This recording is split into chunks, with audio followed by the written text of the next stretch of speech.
On this episode of Dead and Buried Treasures Walk the Plank, we go behind the scenes of tonight's episode, Theater of Blood. And as always, I have the creator, the series creator, writer, director, star, water boy. Adam Sandler. Last week, before I was Eddie Murphy. Eddie Murphy, you're right, Adam Sandler. Yeah. So, stick around. We're going to have some fun, answer some questions. And get a little bloody with Theater of Blood. I hope not. I just watched this. Stick around.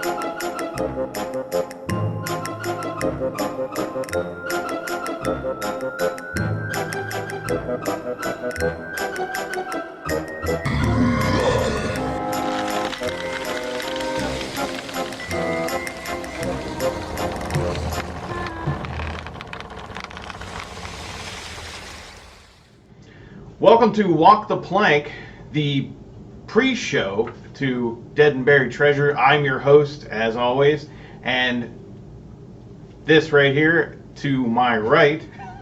This right here, we got him on sale. We found him out in the parking lot wandering around. Yeah, so I brought him on the show.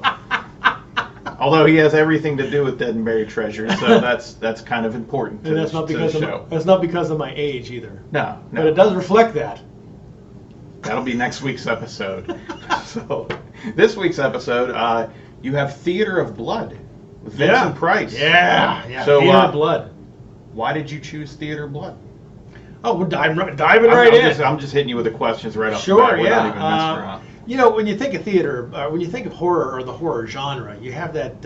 It's not a trinity. It's like the classic membership-only club of like Karloff and Christopher Lee and Bela Lugosi and like all the classics. And Vincent Price, I think, is in that category.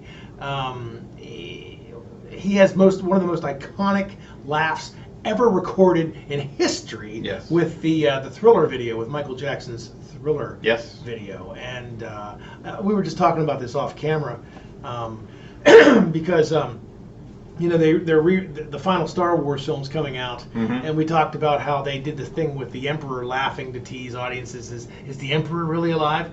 And it made me laugh because I saw a meme come across Facebook one day that said, the Emperor's laughing and he says, ah ha ha ha ha, and he says the most iconic laugh in film history, and underneath it has Vincent Price, and he has a drink in his hand. He's like, here, hold my beer. And I thought that was great because I think Price's laugh is just how they got him to laugh that day doing Thriller was just lucky.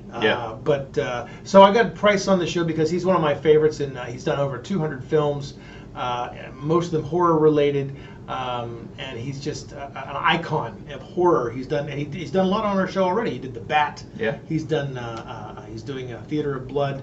We have The Last Man on Earth coming up soon, and a few others that are just great. And he's just a real icon of the horror genre.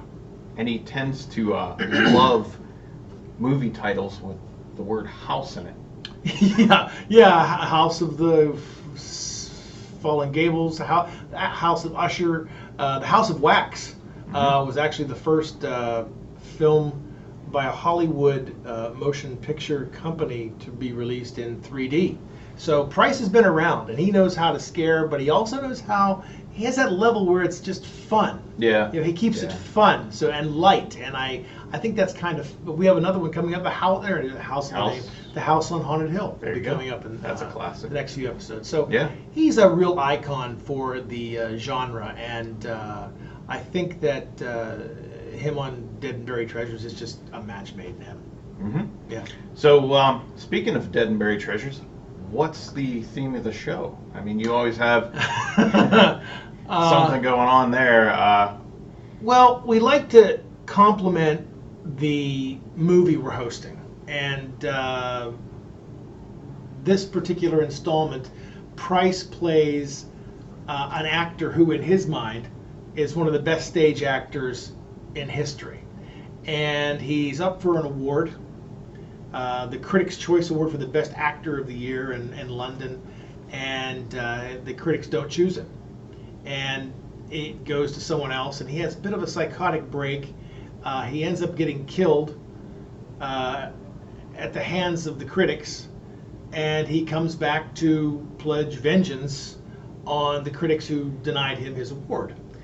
So I thought, for Captain Calico Drake, a nice compliment to the whole movie is, Drake thinks, well, I think it's easy, to do acting and directing. I mean, it's the easy job. And it's true. Everybody thinks that when we do these things, they're easy. Like, why can't you do like one a day, maybe one a week? It takes a long time to put together. I mean, you and I got lives. You got family and friends and other commitments and jobs. This is not a job. This doesn't pay. It's not our gig. It's not our thing. So, it takes a while to put this stuff together. So I thought a nice parody would be, Drake thinks, it's easy to put a movie together. You set up a camera and you just do it.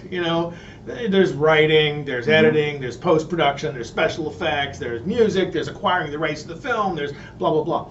So we do a whole episode where Drake thinks it's easy to do stage work, film work. So each segment tonight, when we do the break, he's teaching, it's like Theater 101. He's teaching acting, how to do acting. It's so easy. How to do directing. It's so easy. How to do writing, scoring the music. So we have a lot of fun playing along with the Theater of Blood episode and complimenting it at the same time. That sounds great. Yeah. Now, obviously, it's not going to be easy, and something is going to screw things up, huh? Oh yeah, it's just shenanigans ensue, and that's the way it always is on horror host shows like Dead and Buried Treasures. So. Yeah. Yeah. So some big news about Dead and Buried Treasures. I hear you're expanding into Fayette County and parts of Washington County. Yeah, right.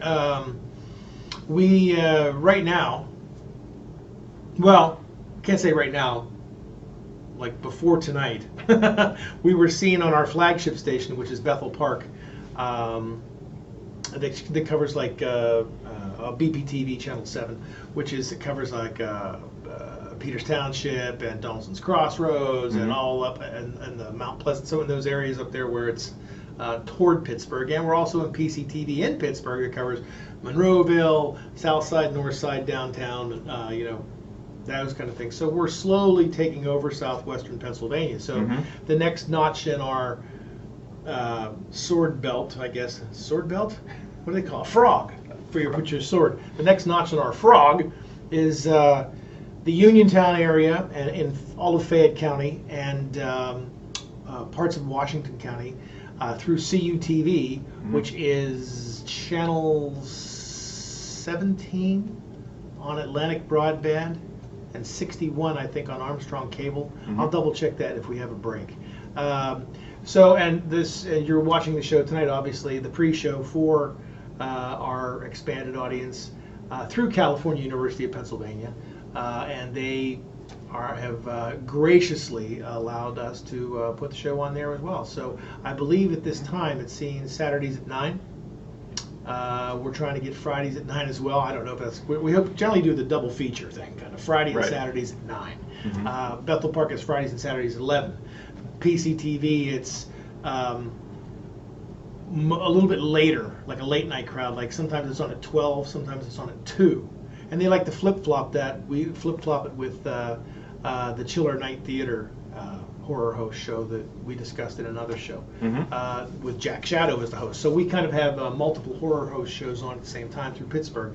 And so yeah, we're expanding our audience. We're now seen through CUTV, and it's a wonderful opportunity. Definitely. Nice shout out there to them too. Oh yeah, absolutely. Gary Smith down at California University.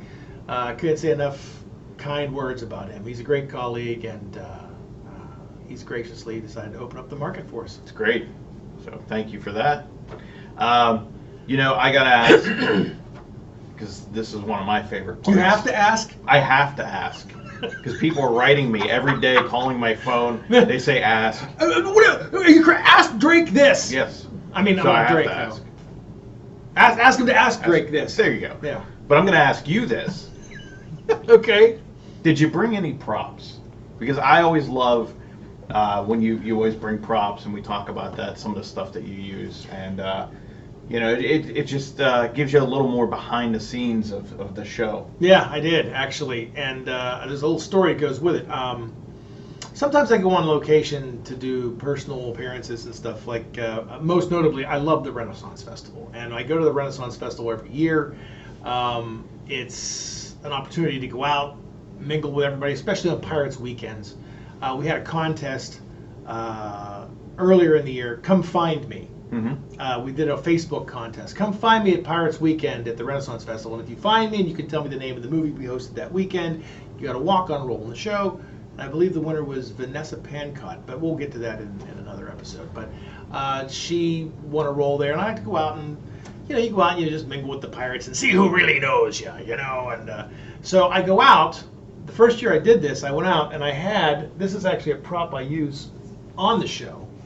It's a sword. This is Calico Drake's sword, and it's really nice. It's almost like a rapier. Mm-hmm. But the rapiers are generally much thinner. This has the big broadsword blade, and it's much more intimidating, like the pirates have back in the day. But I got it left-handed, because at the time the only frog I could find was a left-handed frog that was on my belt. So when I put it on, I have to put it on this side, and I draw it with my left hand.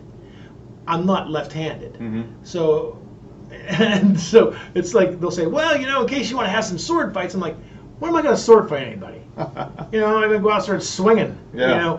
And another thing too is this: I have kids come up to me at these festivals and whatnot, and they start pulling on things. I'm like thinking the whole time, where's your parents? But this one is a TV prop. It looks great on TV. Yeah, it does. But it's foam. It's foam. Yeah. I don't know if you can see this at home, but it kind of bad. Well, this part you can. Yeah. It's foam. And when they start pulling on stuff, they broke this last year. And I'm like, okay. So so whenever I go out on location, I like to use a different sword. I use this for TV. Mm-hmm. The TV versions and things like that. But then I have this version that I'll take out on location, which is more realistic. Mm-hmm. Now, and it's not only realistic, it's actually real. Yeah. It's more of a broadsword, but it doesn't have quite the fancy base. And I like a rapier with one of those big giant rounded things, so it looks real fancy on your uniform. Because when are you ever going to take it out and fight anybody? Never, if you're smart. Especially in this climate. Yeah. So, but I like it like this. It doesn't have quite the same character that the other one has, but the other one's a prop. Right. This one's real. So I like to take this out when I go on location and see people for real. And so when the kids start pulling on this, they're like, you can just hit them with the butt of the sword. Yeah, boom. No. No, it's what I'm thinking in my head. But yeah, so this is what I like to use in person, as opposed to the TV prop on TV. You can see there's a distinct difference between the two. Yeah. Yeah. That's pretty cool. And next show, you're going to bring on your animatronic cockatoo, right? The next show? Yeah. We can. Yeah. I think we should. Oh, well, you know what? We had Jack on a Halloween special, and that I don't think has been. I don't know if it's been seen on this network yet or not. When we do it will be. It might have been. It might have been seen on here. But it went over so well with the response we got that I thought we should just have a whole show where we can actually interview him and show him what he actually does and have him on the show. And I think it'd be kind of funny doing that, because even though I do the voices of Jack and Davy Bones and some of the other characters on the show, Jack has a completely different voice altogether. It's like James Earl Jones and David Prowse. David Prowse is Darth Vader, and he comes on screen and he says, and he's like, "Hi, I'm your father." And that's what he said. We need James Earl Jones. Come on in here. That's why we do it with Jack and me. So Jack sounds a little different in person than the way we do when we have him on the show. Right. So that'd be really. So maybe we have him on the next episode. I would like that. Maybe. Maybe. So you know what? One of our favorite parts of the show, well, mine, because I'm not put on the spot, so it is taking calls from a lot of people that have watched the show or fans. So Right. that's what we're going to get into now. We have a couple people waiting online here. Oh, I like phone calls. This is my favorite part of the show. We like to call it the mailbag. Yeah. Because we take phone calls from viewers, we take your Facebook questions, and if you have any, please call now. We'll get to your call in the queue as soon as we can. Right. But I know that it's only a half-hour show, so we try to get as many as we can. But if we don't, we'll line you up for next week. If we don't get to you, we'll have you on the show sometime. So please call us. We love to hear your questions. This is what keeps us going. It's fun. Yeah, definitely. So this first call here is from Bob from Oregon. Bob from Oregon? Yeah, what the? Wow, that's interesting. It seems like you're expanding a little further than Washington County here. Yeah, I guess he's been waiting for a while. I guess. Oregon, really? Yeah. Here we go. That's what he said. Hi, Bob. You there? Hi, Rich. Hi, Eric. I'm a long-time Pittsburgher, but I recently moved to Portland, Oregon, and I stumbled upon your show one night on YouTube, and it's awesome. Thank you. We're a group of fans who watch the show out here on the West Coast through YouTube, and every year we go to a pirate-themed celebration. It's out here along the shore. Now, you have a lot of fans out here who watch, and even though they go out to me because I'm from Pittsburgh, we just wanted to call in the show and let you know that the people who watch out here on the West Coast on YouTube with your premiere look forward to the show on Sundays. When you have these on, we're stuck to the TV, so keep them coming. Well, I look forward to seeing more. Well, thank you, Bob. Thanks, guys. Keep up the good work. Well, thank you, Bob. I appreciate the call. YouTube has just opened some amazing doors for people, and I'm from the old school community that remembered the world prior to YouTube, prior to 2006, and when we do this, we do generally our show when we try to hit the first Friday of the month, and there's a lot of times we just can't make that deadline. But whenever we do get that on that first Friday, the YouTube premiere is generally on Sunday, like 2 days later, and it's cool because Bob is listening in Oregon. You think, we'll just stockpile the episodes on here, or we'll just put them on there for people to see. But then when people start, we forget that it opens it up to a worldwide audience now. Yeah. And now anybody can watch. Yeah, so now they're watching in Oregon. He said a pirate celebration, a pirate themed festival. Yeah. It's a lot like the Renaissance Festival, I guess, exactly. right? Yes. That's kind of cool. I like that. Well, thank you, Bob. I appreciate that. Keep watching. Spread the word out there on the West Coast. That'd be great. Yeah. Yeah. Our next caller is Stacy from Mount Washington. Stacy. Hi, Stacy. How are you tonight? Hi, Eric. I live in the PCTV viewing area here in Pittsburgh and watched your Dementia 13 episode the other night. When I saw your pre-show and the opportunity to call in, I wanted to ask you a question. On the show, you guys visited Nemacolin Castle in Brownsville, which is supposedly haunted. We saw a ghost on the show that you claimed was real, and I just wanted to know if it was actually real or if it was staged for purposes of the show. It was real. I'm glad she asked that. I watched that show too, and first of all, I can't say what I want to say because I'd have to edit it out off camera. Yeah. I called him after I saw that episode, and there's a part in that episode where you pull a little prank. What he did scared the ever crap out of me. Yeah.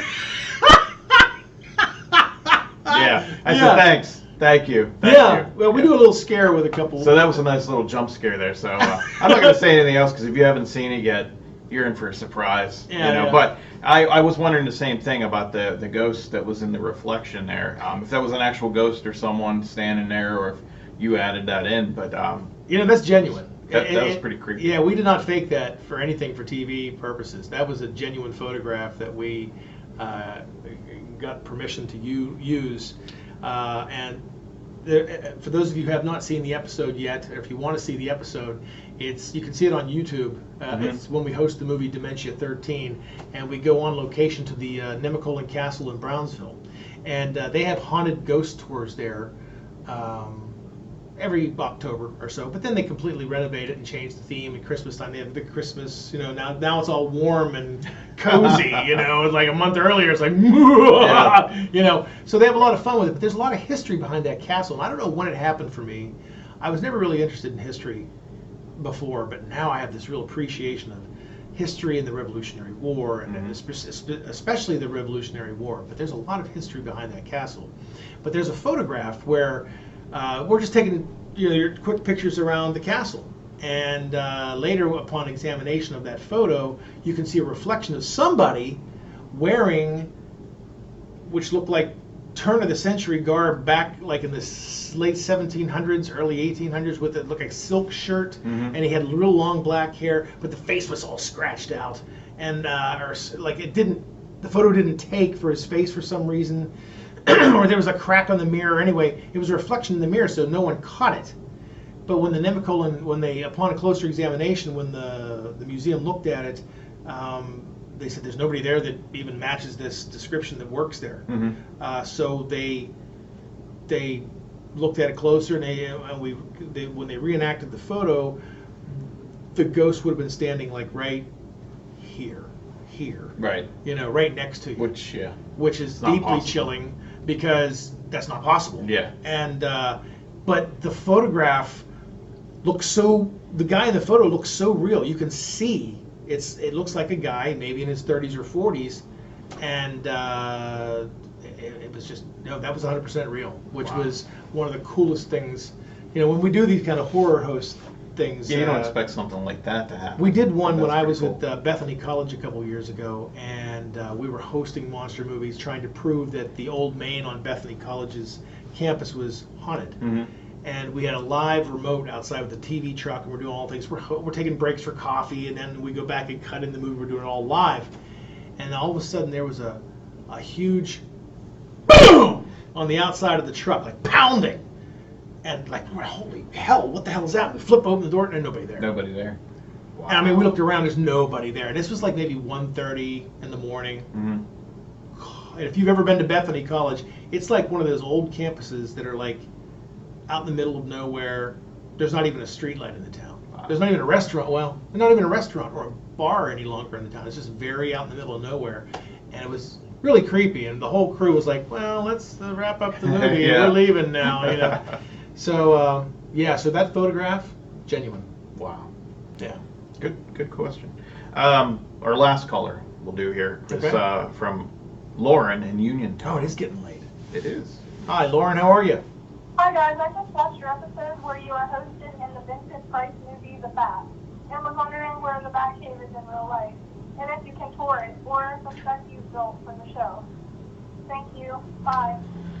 Thank you, Lauren, for your call. Yeah. Well, I don't know where the Batcave is, because if I did, then Batman would have some problems.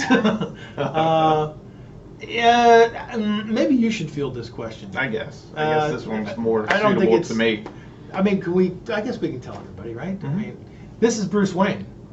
This is Rich played Batman in that episode, believe it or not. And my God, you did a great job, by the way. I can't tell you how many people told me they thought that we could Ben Affleck. That's great. Thank you. I mean, you're like, where is he? What's the one line that he says in Batman? Answer to me! And he's all rain covered. And that's what he played it like. And I was like, damn, that's really good.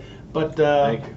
Yeah, that's a real my place. Batcave. It's real. Yep. It wasn't a prop set or anything like that. Although there's props down there. But yeah, that's my basement, my house. Right. And the clock opens up.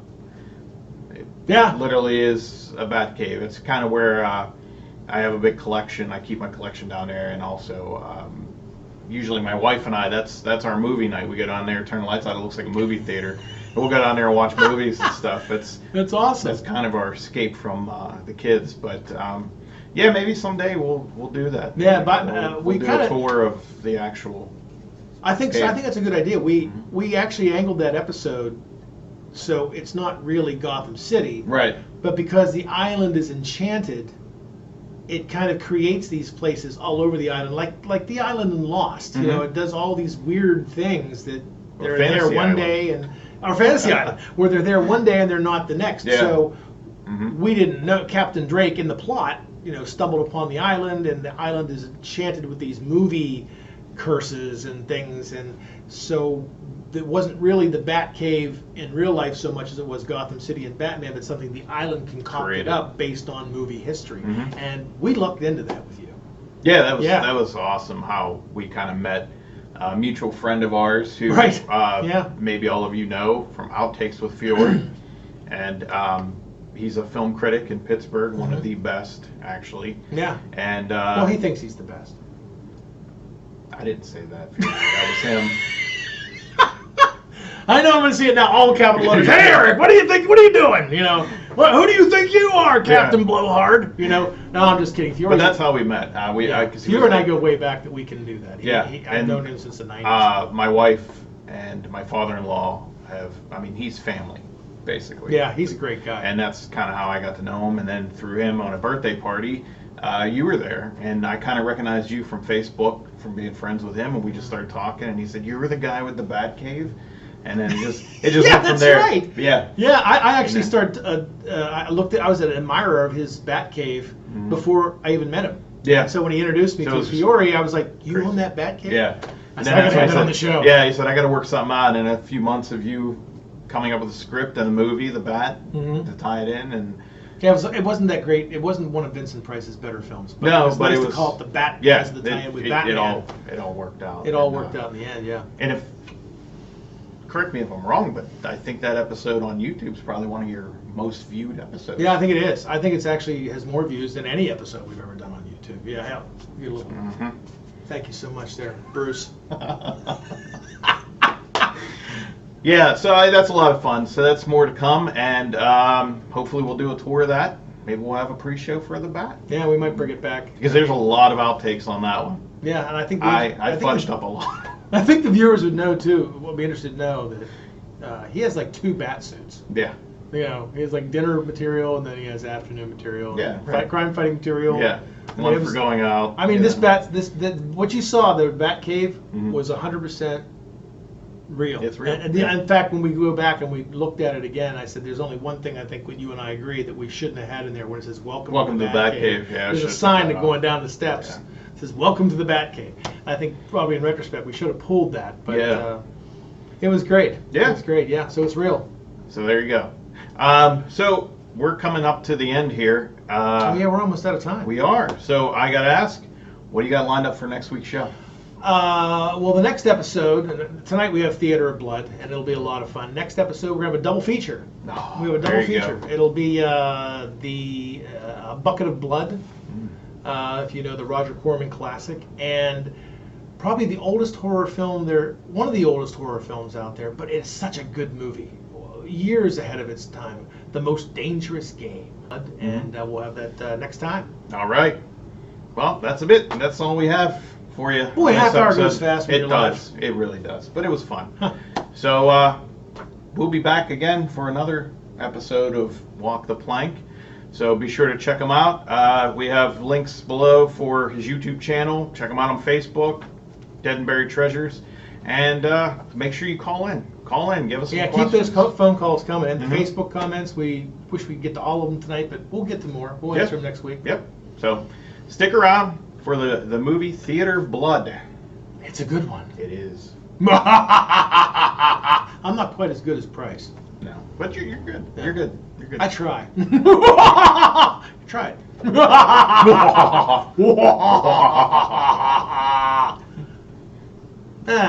I'll take Price. Yeah, me too. All right, see you next time. Later.